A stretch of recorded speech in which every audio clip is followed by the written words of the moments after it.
ஒரு நாள் வானத்துல பறந்துகிட்டு இருந்த கழுகு ஒரு மரத்துல வந்து உட்கார்ந்துச்சு. அங்க ஒரு காத்தாடி மாட்டிக்கிட்டு இருந்துச்சு.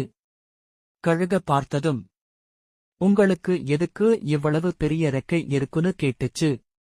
அதுக்கு கழுகு சொல்லுச்சு, மேகத்தை எல்லாம் தண்டி உயரமா பறக்க எனக்கு இந்த ரெக்கை இருக்குன்னு சொல்லுச்சு. அதுக்கு காத்தாடி சொல்லுச்சு, எனக்கு ரெக்கை எதுவும் இல்ல, என்னால உங்களை விட ரொம்ப உயரம் பறக்க முடியுமேன்னு சொல்லுச்சு. அத கேட்ட கழுகு சிரிச்சுக்கிட்டே சொல்லுச்சு, உனக்கு ரெக்கை இல்லாம இருக்கலாம்.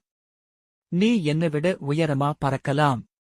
ஆனா உன்ன கட்டி இருக்கிற கயிறுதான் உன்ன காத்துக்கு எதிரா திசை திருப்பி உன்ன பறக்க வைக்குது. நீ உன்னோட சுதந்திரத்தை இழந்துதான் பறக்குற. ஆனா எனக்கு அப்படி எந்த கயிறும் இல்ல.